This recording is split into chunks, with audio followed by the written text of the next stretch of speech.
You know, in BMX racing, as we progress from novice to intermediate to expert to professional, and we're looking for more success, our first straight becomes more dependent as the competition gets tougher and tighter. Well, in this video, we're going to talk about the many different ways we can improve our hole shot, not just by simply improving your gate start, but improving these two other areas as well. Let's talk about it.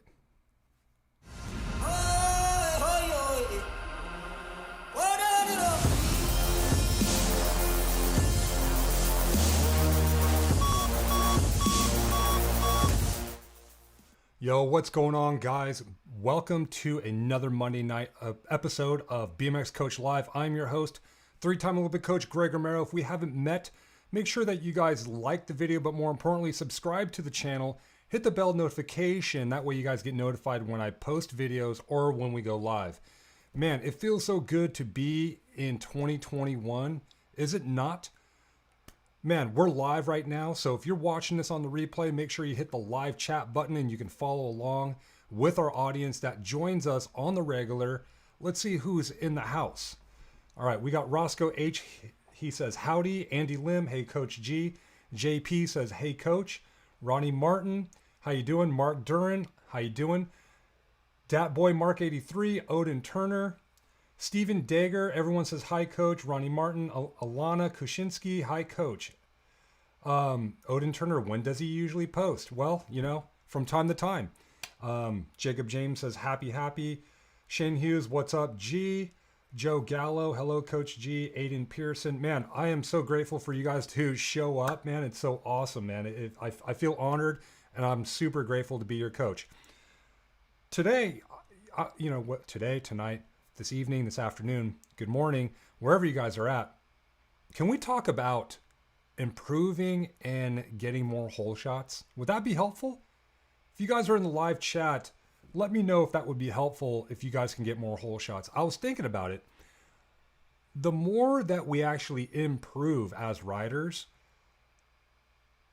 the more confidence that we develop, the more you guys have to work on the first straight, right? Because if you guys are going from novice to intermediate to expert, when you guys get in those expert classes, the first straight becomes more important. Everyone already has skills at that expert level. Intermediates even have skills more than novices. And so you have to get back to working on what's more important. I know a lot of you guys in the audience, you guys love asking me how to manual, how to jump, how to get over fear. And I love all those things. Those are some of my favorite subjects, but I also think it's important for you guys to keep finding new ways and keep thinking outside the box and expand your mind on how you guys can improve your first straight performance. Because at the end of the day, you know, again, the higher you go, especially at the professional level, you know, it's 75, probably even more like 90% of the race. You guys get to that first turn first, everyone is already operating at a high level of skill and track speed. What's the difference? Positioning coming out of the first turn. It's really hard to make up one or two or three bike lengths. You guys already know that going down the first straight. When you guys leave late, it's not like, you know, you're going to all of a suddenly go 2 or 3 miles an hour faster than the guy that left the gate on time, right? It's just not going to happen. It's not like you're going to go back to the pit area and, you know, fine tune your motor with nitrous oxide. I was going to say nitric oxide, but that's something different. But you guys know what I'm saying. So at the end of the day, you know, getting the hole shot, listen, with my Olympic athletes, you know, especially at the professional level, I mean, man, we're really scrutinizing every millisecond of the gate start. You know, we're really scrutinizing every piece of body movement coming out of the gate, down the first straight, pedal movement, development of power, and then more importantly, mind power. All right, let's do a double check and make sure. Let's see what's going on here in the chat. And yeah, a lot of Happy New Year's. Questions already starting to come in. If you guys stick around, make sure you guys ask your best questions for the Ask Coach G section. We'll do that here in a little bit after I cover the topic of getting a good gate start. Again, if you guys are just joining, you're watching the replay, thank you so much for joining. And if you haven't already, make sure you guys subscribe to the channel. I really appreciate your support. All right.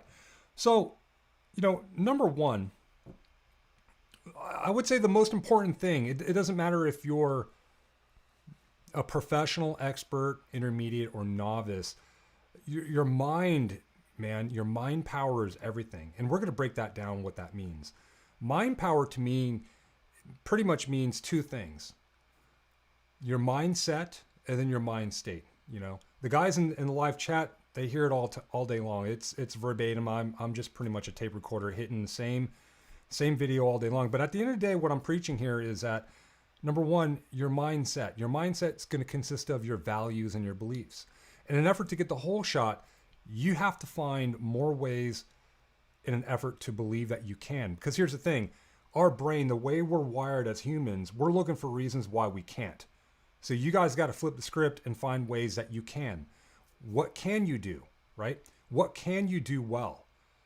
All right. And if you don't feel like you can do it well, then you need to reframe that, reprogram that in your mind, and change that belief system and find ways to just simply say, you know what, I can do that well, right? I would say, like, in life in general, there's people out there. I was talking to my sister this morning, and she was saying how she wanted to start a new business where she wanted to pretty much put out recorded meditations. And she was like, the only thing that's keeping me from doing this is that I got to get a really good microphone. And I'm like, dude, what are you talking? What device are you using to talk to me now? You're using your phone. Why don't you record on your phone? Just get started, right? Like, look for reasons why you can. If you guys can look for reasons why you can, just look at the general things that you have, the resources you have, and start writing all those things down to the simplest things, right? Like, hey, you have a bike, you have, you can get a gate start, right? Just rudimentary fundamental things. It sounds corny, but those little things make a big difference for our mind that's always deleting for reasons why we can't do it. So number one, mindset. Change the mindset. Change the way you think, you'll change your results. Number two, mind state. Mind state is going to be what thoughts and feelings are going through your body when you get into the gate, right? Especially before you get into the gate, but as you roll into the gate, more importantly, even before that, rewind. As we go into the staging area and we get staged in these lanes, you have to get into that mind state of being confident and understanding what you're going to do, what your strategy is, what your beliefs are, and start being resourceful, right?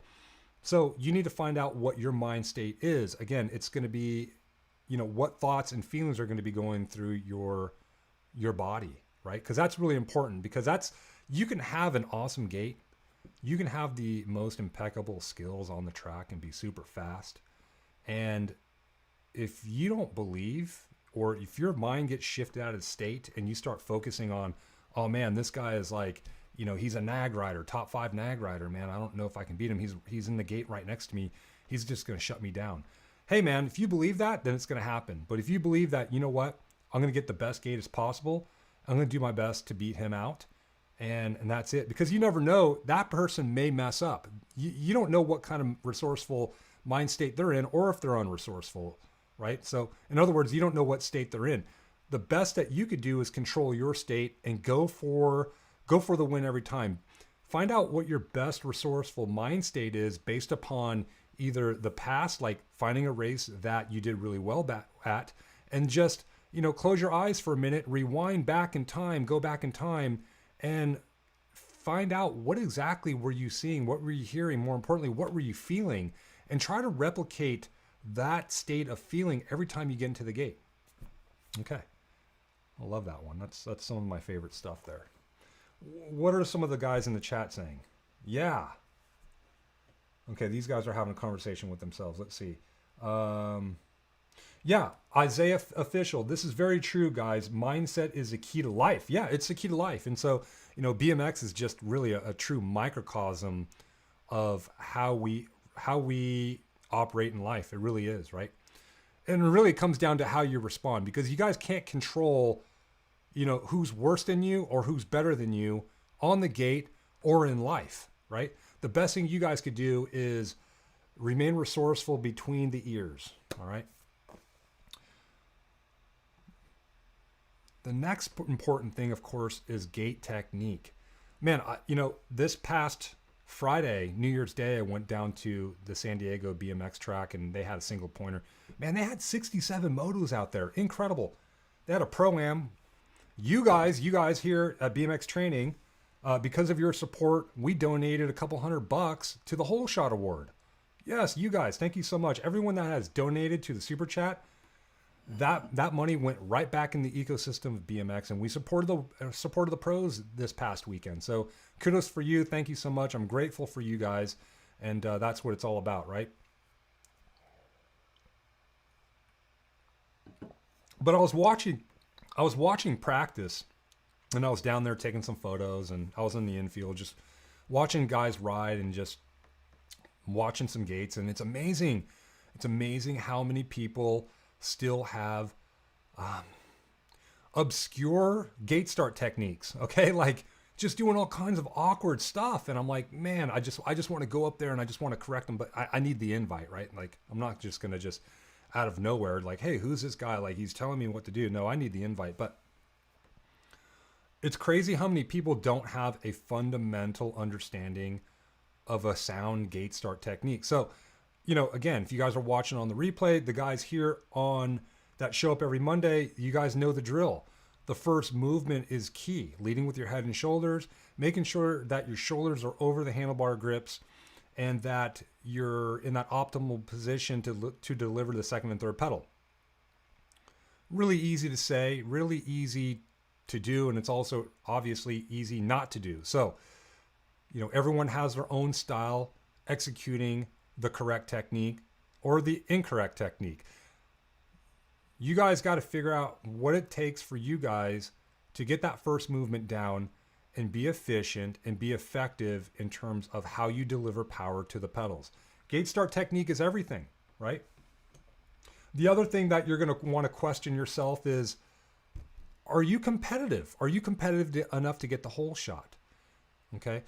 Listen, if you got the mind right, then yes, you're able to execute your best technique. But while you're at home, while you're at the track, instead of messing around with your friends, instead of being on the phone, dedicate 45 minutes, 30 minutes, I don't care, 30 minutes and get 10 gates focusing on your technique. Whatever you feel like you need to work on, whether it's the first movement, whether it's keeping the shoulders over the handlebar grips, getting into the second pedal, you guys got to do what it takes to work on your technique and make it automatic. Make yourself competitive in your gate start. You make yourself competitive in your gate start, man, that is, that's half the battle, right? Because technique is everything when you're coming out of the gate. Not a good technique, then you're going to be coming from behind and it's going to be really, really hard to go for the whole shot. So, okay, let's keep moving along. The third thing that we want to talk about is power development, because without power, number one, it's going to be hard to react fast and forceful out of the gate. Okay. It's going to be really hard to react fast and forceful out of the gate. So power development. Now when it comes to power, we have, power is going to be forcefully stomping on the pedals as fast as you can. Okay. And so are you doing things in an effort to improve that? Okay. Obviously by doing gate starts, that's really good. That's really specific. But more importantly, are you doing things away from the track? Because most of the time as BMX racers, we're spending more time away from the track than actually at the track for the most part, right? For the majority of us, right? And so are we working on our power development through either sprint training or alternative strength training off the bike? Okay. So sprint training, of course, is a really good way for you to reprogram, but increase the demand of force and give yourself an opportunity to develop that force. And then of course, if you want to to increase power, right? To increase speed, then you're going to want to do alternative things off the bike, right? Plyometric training, speed training, all right? Because force times speed is power. So you could either work on power specifically by doing sprints, or you could work on the components of power, force times speed separately, or strength times speed separately or independently. So you could work on, if you get stronger, then conceivably you're going to be able to develop more force and therefore more power, right? Because force times speed is power. You increase the force, you're going to increase the power, all right? You're going to want to reprogram the speed and train your speed of discharge as well. Do that through speed training. There's a couple of other things that you can do that I don't really talk about, but for one, when it comes to your sprint training, you can do bigger gear sprints. You can also do uphill sprints, but uphill sprints are kind of weird because you're going uphill, right? Like it's a different position. I would rather see you guys keep it at least flat ground, if not slightly downhill, and you could put on a bigger gear and develop more force that way. Also, if you guys are interested in developing more leg speed between the first and second pedal, then you guys could easily just put on a gear that's like 2 teeth lower than your normal race gear and try to step into it as fast as you can, right? It's going to feel light, but the idea is to increase your speed of discharge, right? And try to get on top of the pedals as fast as you can. It's going to be really hard. That is a secret way to increase the speed of discharge or velocity or speed part of power. All right. For you older guys that are strength training, that are capable of strength training, it's incredible how many BMXers, how many people do not actually do any strength training. Now, I get it. It's COVID. I have some clients that do not have access to the gym. It's really hard for them to gain access, so that I have them doing other things. But for the most part, you guys got to be getting into the gym. It's imperative. At least once a week, right? At least once a week. And continuously do this week after week. Don't just think, oh, you know what? I'm just going to get strong, train for 4 to 8 weeks, and then I'm done in the race season. I'm good to go. No, man, you got to be maintaining that strength. If not, if you're not improving it, you got to maintain it. And so it's important for you guys to get into the gym, work on force development, okay? Work on strength, rate of force development, and continuously focus on strengthening the area of the triple extension, right?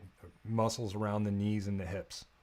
Okay, that means like squats, unilateral work, if you guys are into deadlifts, anything, right? Anything, okay? But more importantly, I think it's also key that you guys focus on heavy weight, right? Not lightweight doing tons of reps to exhaustion, right? Like that's not going to cut it.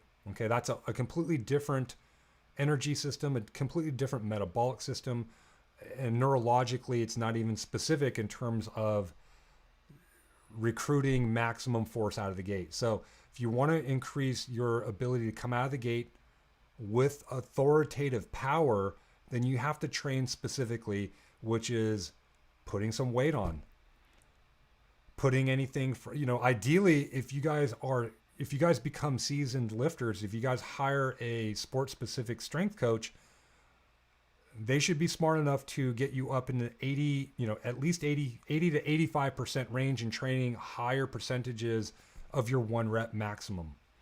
Okay, that's where you guys are going to make your gains. At the end of the day, the limiting factor to power is always force, right? The stronger you get, the more powerful you're going to be. And, sometimes having more power gives you a get out of jail free card if your gate technique gets messed up.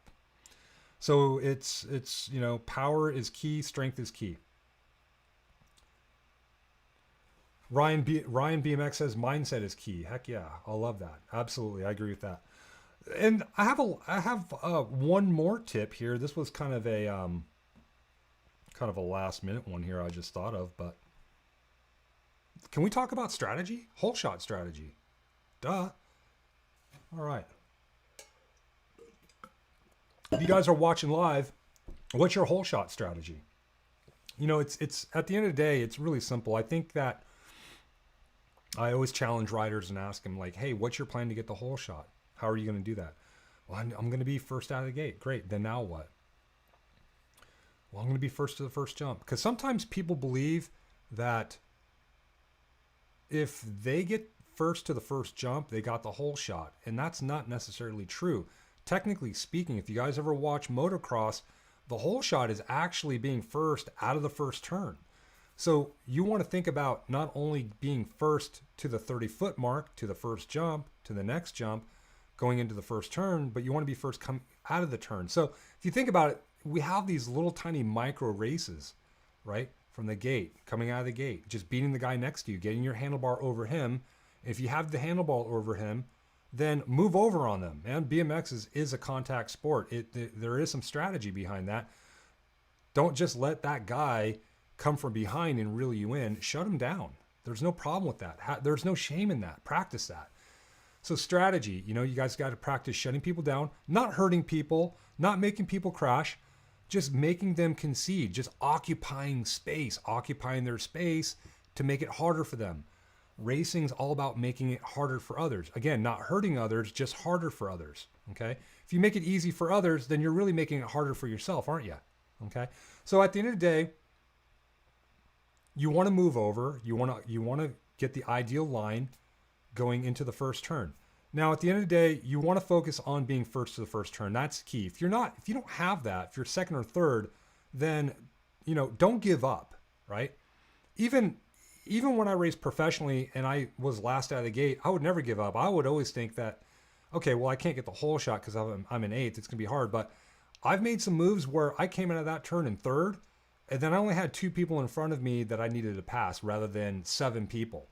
So you guys need to be thinking strategy in terms of, number 1, shutting people down. Number 2, well, I would say even number 1, having a target of being the first to the first turn and being first out of the first turn. It's amazing how many riders don't understand that. Number 2, shutting people down.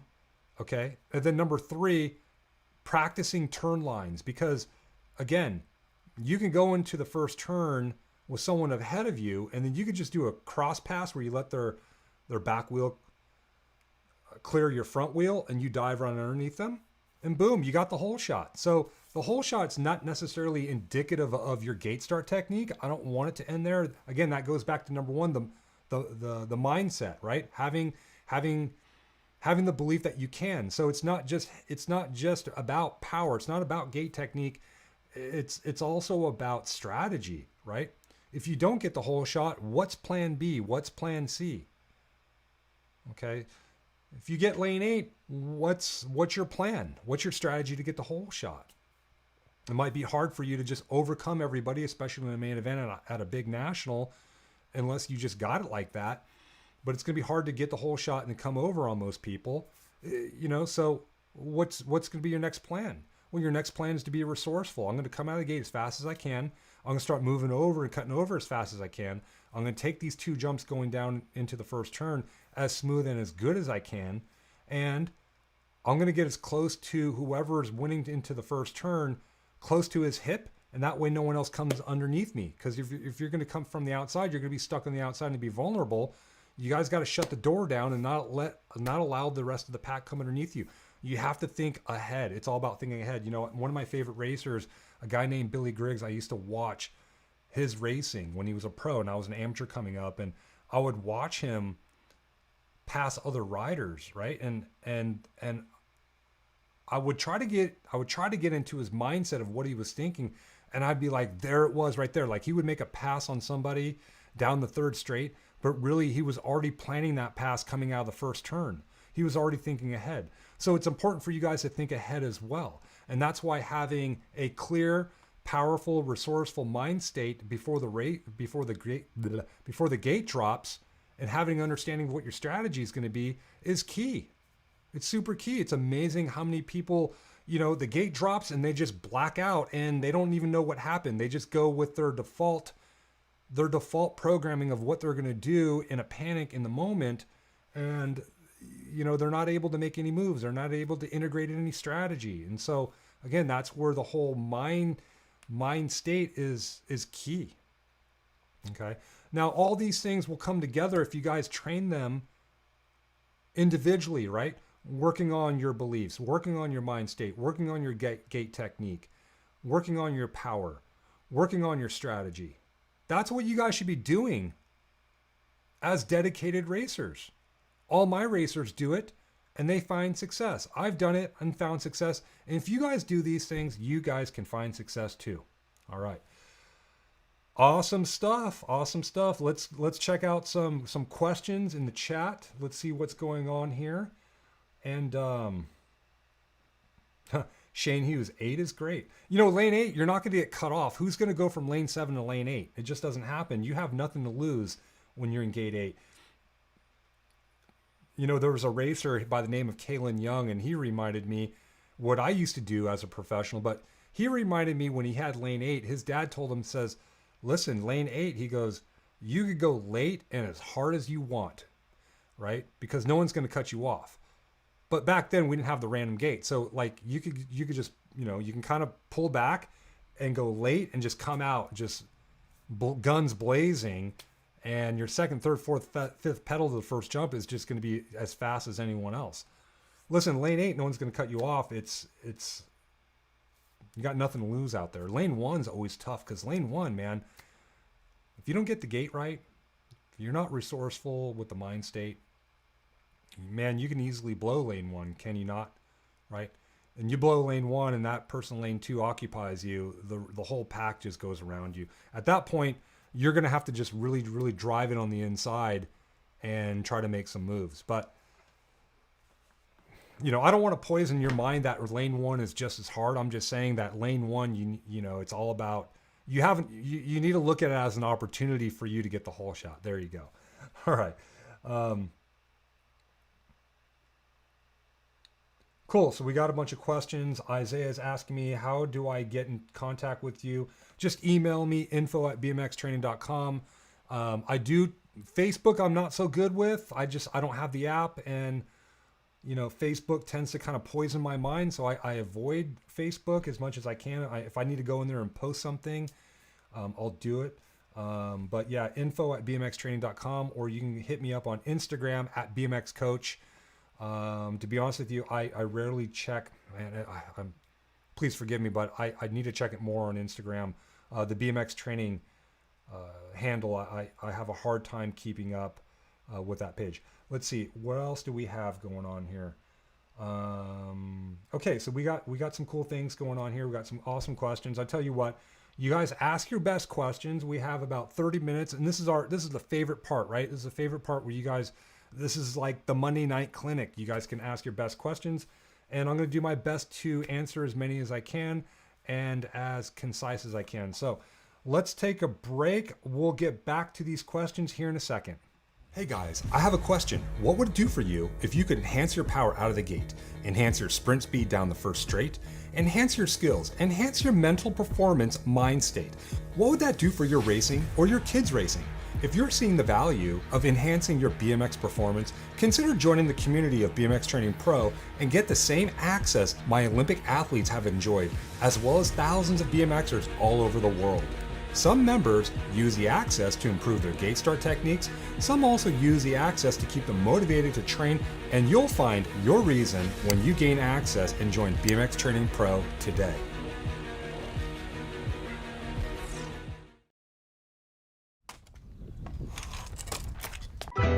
Stay focused, get ready now.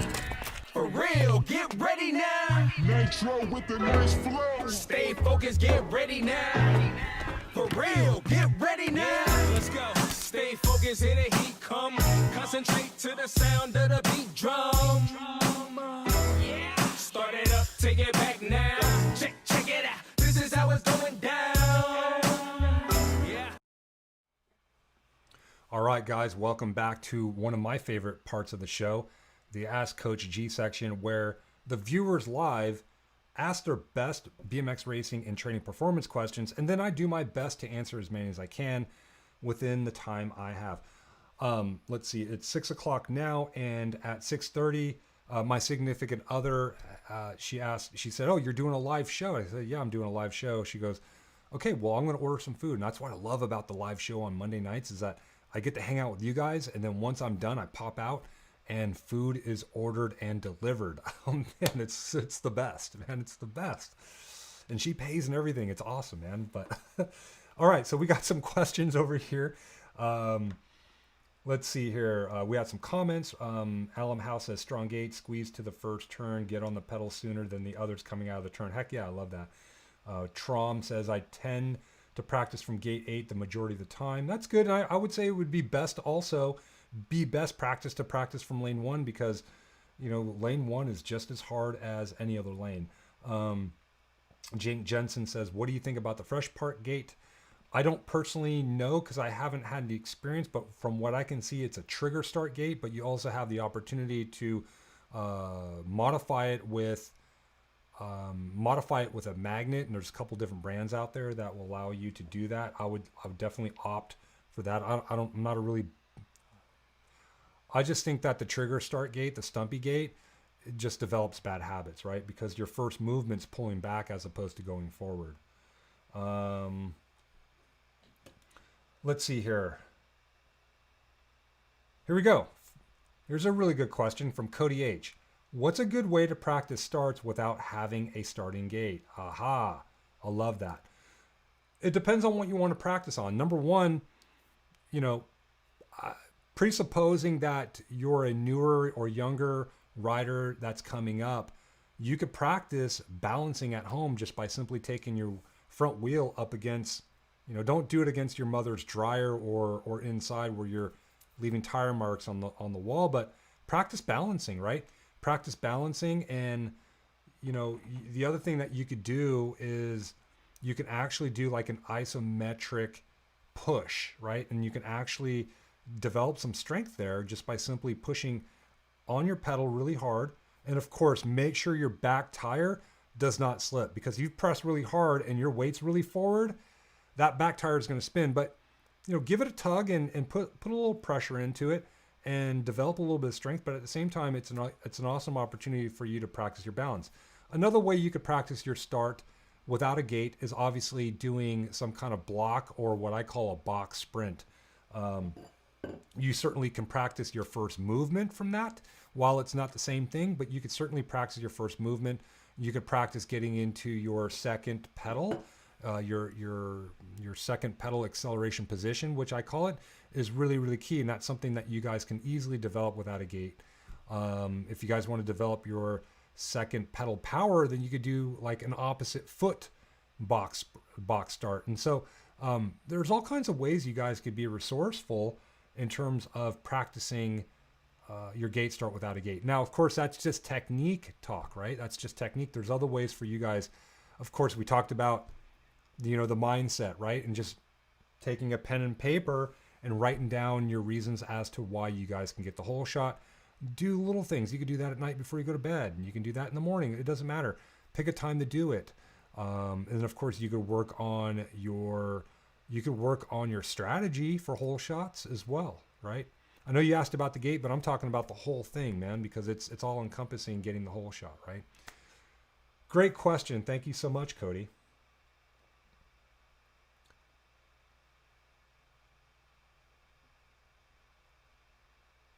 Dylan McGann says, hey, Coach G.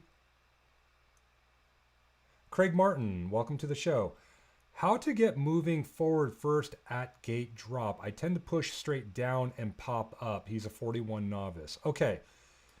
So it sounds like what you're doing is that you're sitting in your starting stance, and then when the gate drops, you're just pushing straight down. So what you need to do is you got to be able to practice the first movement. Number one, you got to configure your starting stance first, right? Get into the optimal starting stance. You're going to want to lean back a little bit. Okay, so you're going to want to make sure that your hips are pushed back and, somewhere, right around behind the seat, if not above the seat. And then you're going to practice moving forward with your head and shoulders as your first movement simultaneously, or even just a hair second after you begin to move your head and shoulders, extending on that front leg. Okay. It sounds like you're not getting that first movement of leading with the head and shoulders. And of course, this is all a mind read, because words are only 7% of communication, and potentially I'm reading between the lines. But I appreciate your question, and thank you so much, Craig. I really appreciate you. Thank you so much. Let's see, what other questions do we have as it pertains to gate starts? If we run out of, okay, here we go. Mark Duran, he has a product question. He says, Coach, how do you like the Yellow Cat gate start system? I haven't tried it yet, but they have reached out, and they've asked me about doing reviews and whatnot. It looks cool to me. It looks like it's a magnet that you use for like a door security, and those things tend to be really strong. So, Jake Jensen, how to backflip? Easy. It's just like the same thing as it pertains to getting a gate start. When you go off the lip, you throw, instead of leading with your head and shoulders forward, you got to lead with your head and shoulders backwards. Super easy to do, and it's also easy not to do. So it's up to you if you're going to do it or not. Let's see, any other gate start questions? I'm looking for gate start or hole shot questions. If I don't see any gate start questions, then we might just go to like mental questions or sprinting questions, anything, or strategy. Anyone have any strategy questions? Aiden Pearson, why didn't you race that San Diego season opener? I didn't race that San Diego season opener because I don't have a class to race. My foot is hurt too. I have a hurt foot. I definitely want to ride here soon. It might be probably another 4 weeks before I start riding again. Looking for more questions. All right, let's see. Craig Martin. Prioritize first corner exit speed or position? Ooh, great question. Both are important, right? But at the end of the day, if you're in front, you're in front. It's so hard to go around somebody that's in front of you. So, I would prioritize position all day long, because you could just play it windshield wiper and just dictate where they need to go. If they go to your right side, then you just go to the right. If they go to the left, you just go there. You could shut them down, right? That, and of course, that's where power comes in handy. If you guys really focus on developing your power, like in the gym or doing stand start sprints, then you guys are going to be able to develop. You guys are going to be able to easily accelerate if you're in a position where you're kind of going into the first turn a little bit slow, coming out slow. If you have the power, then you can just get right back into your acceleration easily and effortlessly. And, there's a way I used to do that. It's funny, back in the day, I used to ride like flat ground mountain bike style slalom, right? So it was all flat ground with off camber turns with a few jumps in between. And what I would do is I would race. He was a mentor at the time, and I would straight up race him, and it forced me to accelerate on flat ground. And it was crazy because I didn't really think that it was going to benefit me in terms of my BMX racing, but I found myself one time at like a rodeo arena event. It was actually technically like the Christmas Classic in Columbus. It was sanctioned by the NBL. You guys, if you're just now getting involved in the sport, you don't even know what that is. But anyways, I came into the first turn. I think I was like maybe third or fourth place. And I was on the inside. I was on the low part of the turn. And I didn't have much turn. I didn't have much bank to come off and generate a bunch of speed like the guy above me can. And I couldn't believe it. I was from the low side of the turn, just from practicing accelerating off of these flat ground turns.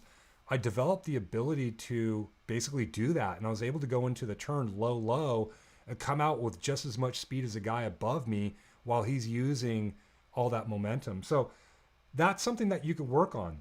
Work on your positioning and working on your power coming out of the turn. You could do that. You could easily, set up a slalom course in a bicycle friendly area, like in a school park, set up a bunch of cones and just practice doing slalom, but make it challenging. Don't just make it to where you only carve this much. Make it to where you're doing these nice, beautiful arc turns all the way down, and do that with a partner and just do it for fun.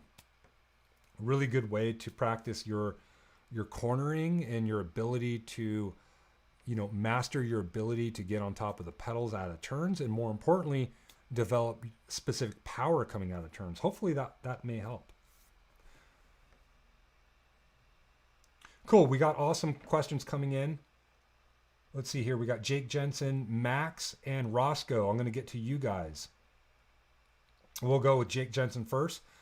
How should I go about finding a line for the first jump? Sometimes the pedal manuals end up being slower, or any tips for pedal manualing for the first jump faster? Jake, that's a really good question. Let me take a sip of water. On this show, I got to do all the talking. If I just sit here and just try to listen, I'm not going to hear anything because I'm the only one here. I can't hear you guys. I have to read everything and have to repeat it. So, man, I need the water. All right, excuse me. So, Jake, if I'm reading this correctly, you're trying to figure out what line is faster, right? Sometimes the pedal manuals end up being slower. Or any tips for pedal manualing the first jump faster? Okay, so here's the thing, Jake. I remember a time when I was at a race in South Park, Pennsylvania, and for me to try to get an edge on the competition, I was pull manualing the first jump. It was a step jump. It was like a step double, more like. There was another guy that was also pedal manualing it, and that wasn't as fast as me as picking up and manualing it. The problem was I couldn't do it consistently. The thing was he could do what he could do consistently. And so I found myself in the main event picking up, and I messed up, and I knew if I can execute it that I would have a half a bike length lead. I don't know what the heck I was thinking. I don't need a half a bike length. I just need the lead. It doesn't matter if it's a half a bike length or if it's a half an inch. A lead is a lead, right? I was getting greedy. The lesson that I learned, the epiphany I had after that was, man, I just need to figure out and use the most consistent technique that I can execute every time. That's going to be the fastest line, especially on a first jump where, I remember there was a world championship where I hole shot it and I bonked the first jump.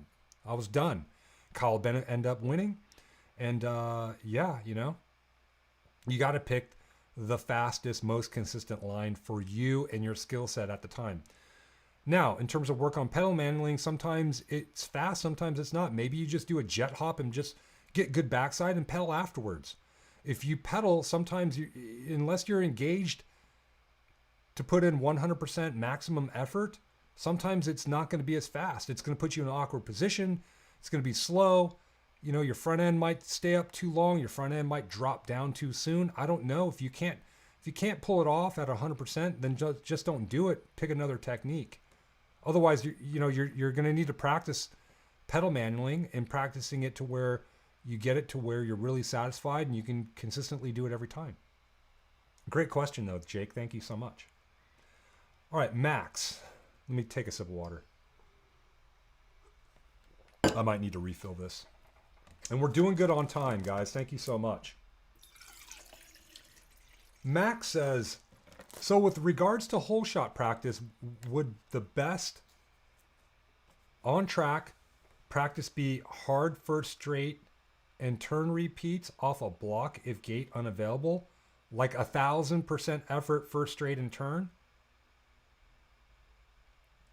Yeah, I would say if you want to practice the entire enchilada, if you will, certainly going from the gate to the first turn and coming out of the turn is, there's a thing called autogenic conditioning or just straight up neurological programming. And I love it. You guys get me storytelling. There was a time when I was at the World Championships and I was going really fast. And, the thing was, during qualifying, I was just head and shoulders above the rest of the competition, racing the pro class. It would be like, Sam Willoughby just killing the competition or Connor Fields just killing the competition all day long. And one of the things I was doing was I was like, you know what, I have such a big lead. I'm just going to save my energy coming out of the last turn and just coast the last straight. And then when it came time to pedal last straight, I didn't know what to do. My body wasn't used to doing it. And man, I got passed for the win. And so, the lesson learned there is that, yes, in terms of practicing the hole shot, you definitely want to go from the gate, go into the first turn, right? remain tough physically, mentally, emotionally, and come out of that turn with intention, right? Absolutely. Max, I think that's such a great question. And yes, you should totally practice with all intent to go into that first turn with 100% intensity, getting the whole shot and practicing it every time. Visualize yourself, get that feeling of getting the whole shot and just really, really having a good time with it. It's kind of like when you guys do sprints and it's like, you know, you're thinking about winning the race and you executed the sprint and you know, kinesthetically, like, wow, that felt really good, felt really strong and powerful. And, you know, your brain's starting to dump these neurotransmitters and you're starting to thrive off of that. And you're programming that, you know, neurologically, and it's a good thing, right? So you definitely want to be practicing that. Now, if you're like, you know, if you find if some of you guys find yourself struggling in a certain area down the first straight, like let's say, you know, one of the problems I used to have was I always had, you know, naturally I could always get a good pop, but I couldn't follow through, you know, on the fifth, sixth pedal. And sometimes down the first straight, I didn't have a good enough spin. So I would work on my top end leg speed. And by working on that gave me the belief that, listen, if I can get my usual good pop out of the gate, if my top end leg speed is better, then conceivably I'm going to get the whole shot, right? So, you know, breaking up the progressions of the first straight. If you guys ever checked out the Faster First Straight DVD that I made, that we talk about the different progressions of the first straight in an effort to get a whole shot. You can check that out. That's in the store.bmxtraining.com. Go check that out. But yeah, thank you so much for the question, Max. I appreciate you.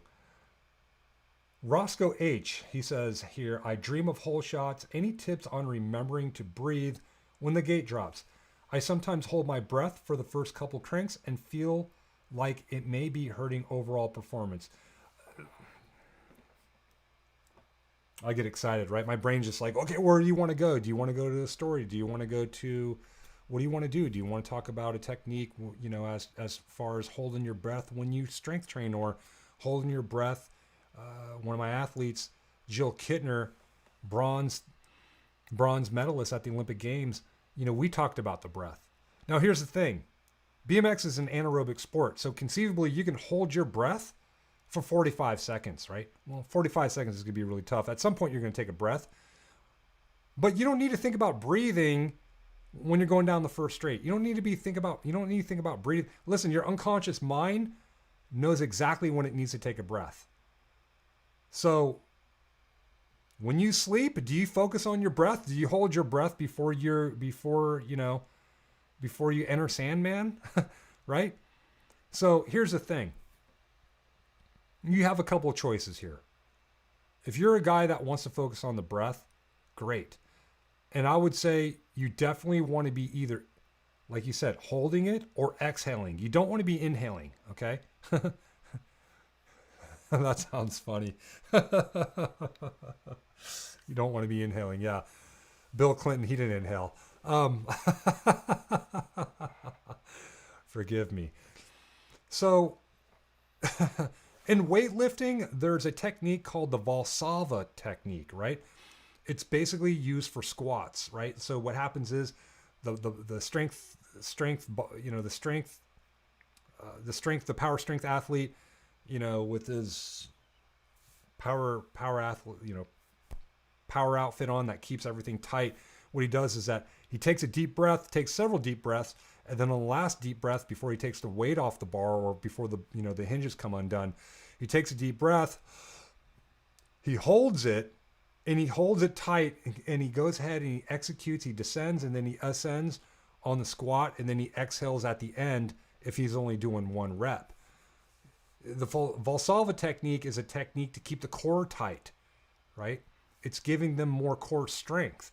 Now, could you do that for BMX? Absolutely. Have I done it? I have not. I like to keep my breath neutral. I don't want to be focusing on my breath. I would rather be focusing on reaction. So for me, I keep everything neutral. I'm not necessarily focusing on an inhale or an exhale.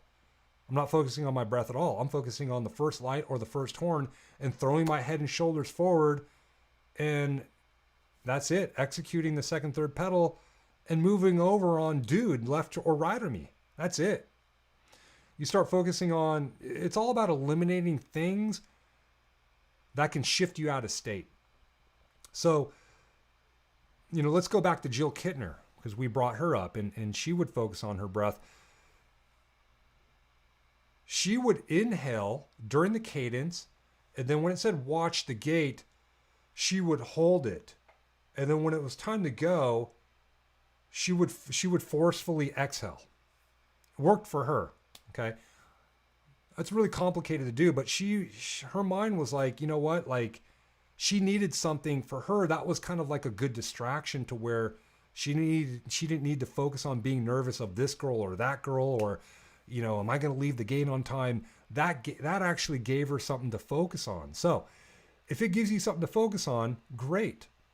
But it has to work for you, right? It has to work for you. If it's something that you're going to overthink and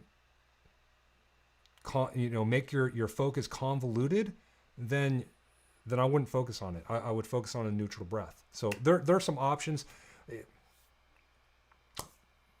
That's a really good question. I really appreciate that question. And there's many ways for you to focus on the breath. You could focus on it, do the Valsalva technique, or hold the breath and focus on exhaling when the gate drops. Or like me, just have a neutral breath.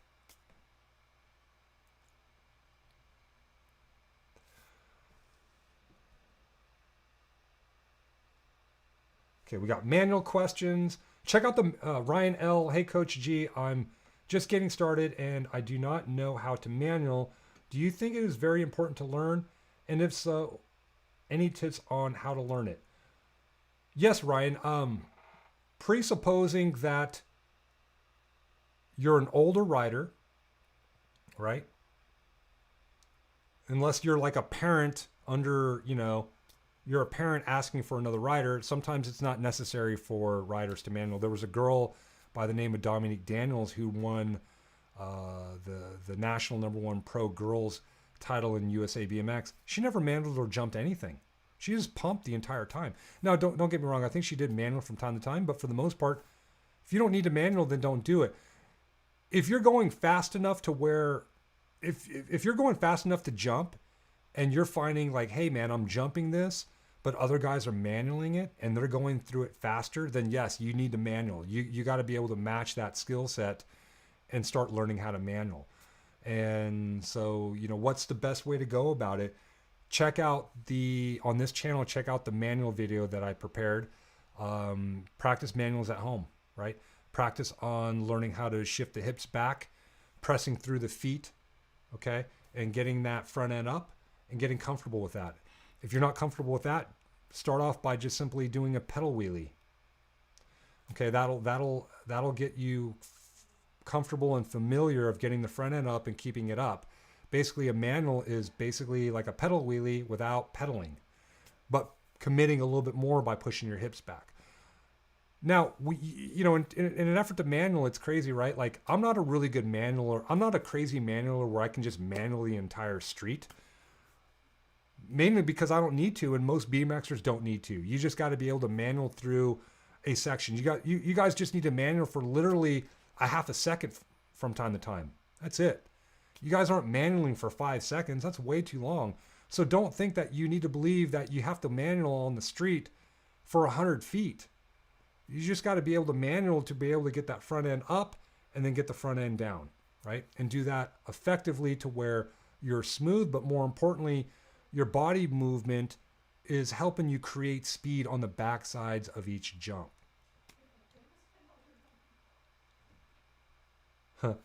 Hopefully that's helpful. How do you do a manual with a Walmart bike? What kind of bike is a Walmart bike? What is that specifically? Is that a 10 speed? Does it have 2 wheels or does it have 5 wheels? All right. Jacob James says, I forcefully exhale like blowing off a valve when he comes out of the gate. Yeah, I think it's great. That's fine. Roscoe, thanks, coach. One less thing to worry about while trying to get the whole shot. Yeah, man. And please forgive me. Sometimes I go really deep in into these questions because I don't have all the context, and my mind likes to read between the lines, and sometimes it likes to take, these words literally. So, it's tough. Jake Jensen says, I've got to go. Thanks for the great answers. Thanks for showing up. I have 5 more minutes. I could take a couple more questions. Ryan L says, thanks, coach. Yeah, Ryan, make sure you check out the video in the channel. Thanks for showing up. If you haven't subscribed, make sure you subscribe. Roscoe says, I might experiment with that forceful exhalation at Jacob James. Maybe a little time test while doing sprints to see if there's much of a difference. Yeah, I think that's great. I think at the end of the day, what you guys want to do is basically make it simple. JP says, I agree, Jacob. Great DVD. I didn't read the comment before, so maybe he's talking about the faster first straight.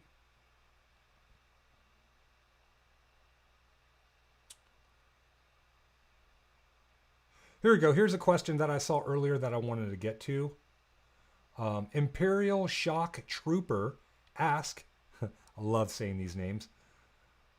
I'm going to start racing soon, but the one thing I'm nervous about is running into other racers since they are so packed together. Any tips? Ooh. Nervous for what purpose? Are you nervous of crashing? Are you nervous of getting them hurt? Are you nervous of getting hurt? What's nervous for what purpose? You need to figure out what that is. But I would say this, the one thing that people may be nervous for, listen, nervousness is the same physiology as excitement. So just be excited to get near people on the track, right? There's nothing wrong with that.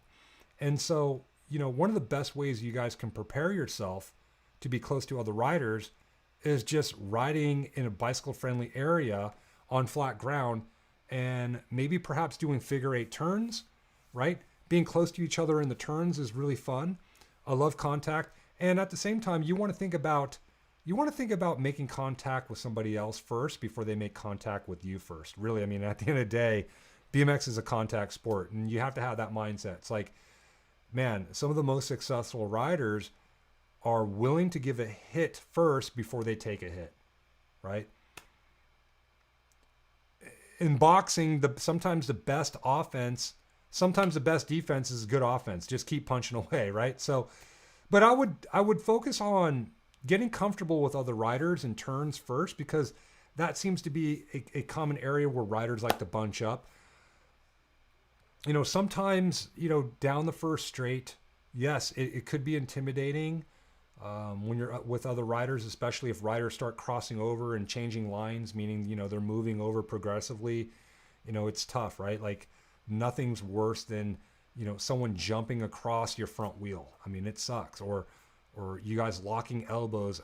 We all do it. Crashing is part of the game. And so it's just something that, listen, it's more resourceful and more safer racing if you focus on what you want to do on the track as opposed to what you don't want to do. If you focus on not wanting to crash, you're not going to race well. And when you're not racing well, you're more prone to crashing. So, it's kind of like that movie Days of Thunder. It's an old movie, but basically when it came to car racing, when someone was crashing, the idea was you got to keep the car up high and just have faith that all the cars are dropping down low and you're punching through it, right? And so, at the end of the day, you want to be, and that doesn't really happen in BMX, but at the end of the day, I guess it does, right? If riders crash, sometimes they go to the bottom of the turn, but sometimes they go up the turn and they just go in front of you. And at the end of the day, you want to be focusing on the outcome that you want, not the outcome you don't want. I hope that makes sense, right? Like, if you're focusing on, oh man, you know what? I just hope no one crashes in this corner. Dude, you're gonna get froze up. You're in fight or flight mode. Someone's just gonna breathe on you, and you're gonna fall, or you're gonna be unresourceful, or maybe your tires are gonna slide out in the corner. So focus on the outcome that you want. All right, man. Hopefully that helps.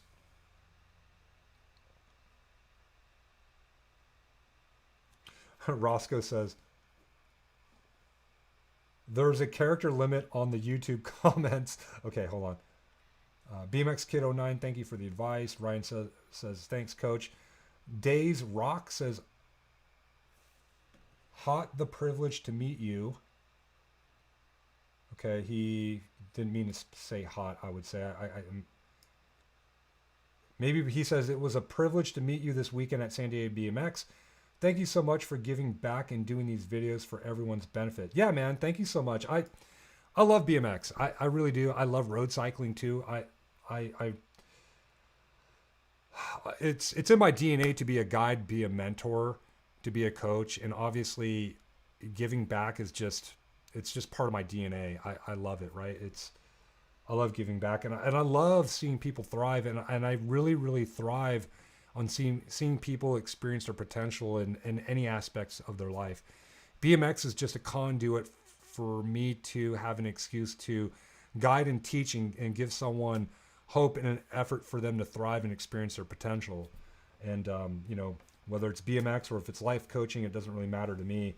This is an awesome platform, and I love seeing riders. I love seeing riders progress. It gets them excited, and they stay around the sport longer, and they share it with others. What you guys are excited about, you guys share with others, right? It's like if you guys go to a restaurant and you really love the food that they served, it's like, dude, you're gonna tell everybody, man, I had a great sandwich at this place, man. Like one of my favorite places is this place called Tony Huckall's, and it's a Mexican restaurant from the 1940s in which they converted their own personal house in an effort to make these awesome homemade Mexican style dishes. And anyways, I rave about it. I love it. And everybody that comes and visits me, I'll take them there, and because I love it, I share it with them. And so it's my hope that you guys are doing the same thing, that you guys are finding excitement in BMX racing, and you guys are enjoying it to the point where you guys are sharing it. That's the only way our sport's going to grow, right? And so that's my role. My role is to help our sport grow by helping out the newer and younger riders of our sport, and also any riders that may be struggling and they may want to improve. And so once you guys if you guys are finding ways to improve and I'm a part of that, that's great. That's great for our sport. So, but yeah, cool guys. Let's see here. Mark Dern, I rode bike, and when I BMX, I keep wanting to change gears instead of spin to the moon. Yeah, man. Guys, listen, I just started and launched a YouTube channel. If you guys Google, if you guys put in Google, I don't know if you can find it. Man, maybe I should leave a link below. But I just started a channel on YouTube for road cycling. Road cycling is something that I truly love. As a coach, just like the progressions of BMX, I learned all the skill sets. I learned how to train, and I learned all the the techniques and the strategies for road cycling. So if you guys are into road cycling, check out my new channel. Google YouTube Greg Romero. You guys should be able to find it. And I'm going to start creating videos for that, because I have a big audience of road cyclists, believe it or not, that ask me about coaching them in road cycling all day long. And I'm really, really big in the community. I ride a road bike more than I ride a BMX bike these days. I don't think there will never be an amount of road cycling that will take over my experience of BMX. That's for sure, because I've been racing since 1983 on a BMX, but I do love road cycling. It's really good. I love the camaraderie of it, just like the camaraderie of BMX riders. So it's a great opportunity to connect. Anyways, let's see. We got one more question. Oh, Day says he's seen the video earlier. Right on. 6:35. There's two questions. Maybe I could probably answer them really quickly. I don't like doing that, but let me try it. Let's see here. Ronnie Martin, how can I get a better pedal out of the gate?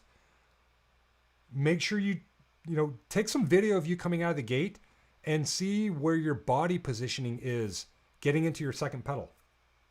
Okay, that's going to tell you, whether or not you're performing, what I would call my sprint acceleration position coming out of the gate.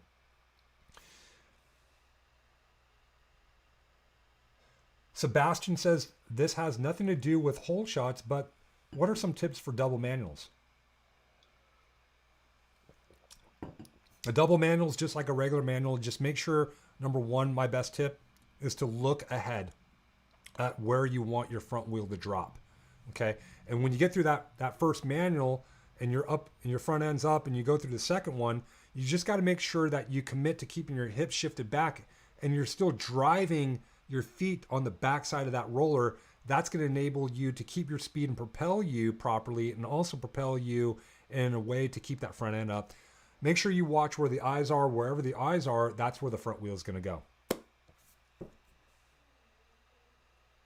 I wanted to get to this question here, and then we're going to wrap up. Declan Cullen, hi, Coach G. I have a big fear for jumping and let me say this again. Hi, Coach G. I have a big fear for jumping, and I have crashed really hard and find it difficult to find the confidence to start jumping again. Okay, so I'm going to presuppose this is actually a question, and you want my help. So, yeah, man, I mean, fear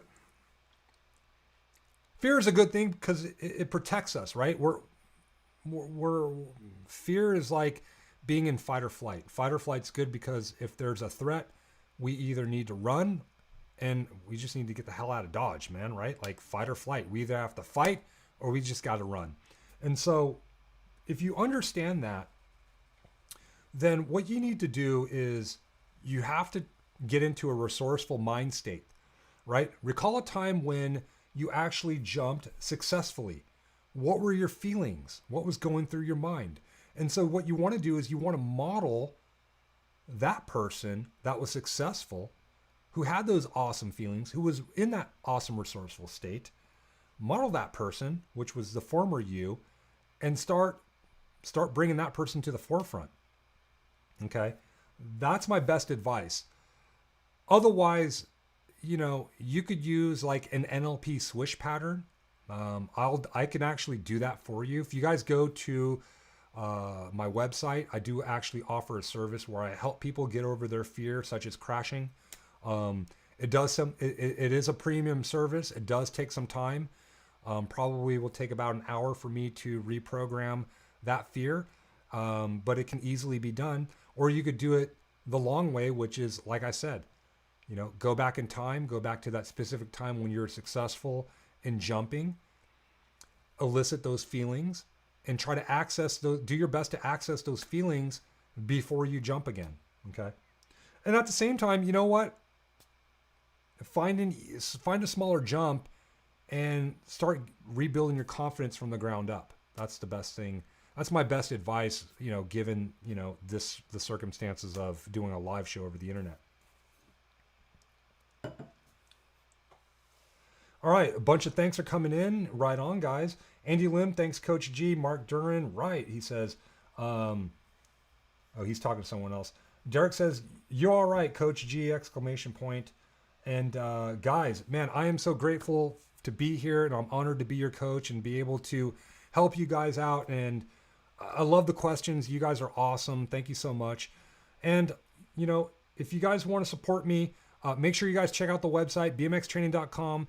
There's a 2-day free trial. If you haven't checked it out yet, make sure you guys check it out. If you guys found value in this video, make sure you guys share it. Let's share the love of helping out others in the sport. The more we can help out others, the more our sport's going to take off and grow. And the more we have in our sport, man, it's just, it sucks to like show up to a track and no one's there. And so, we want to bring as many people into our sport as possible. So make sure you guys share the video. And if you guys haven't already, subscribe. And I'm grateful and I'm super grateful and honored to be your coach. And again, I'll see you guys next week. You guys have a great next week. And I'll see you guys at the races.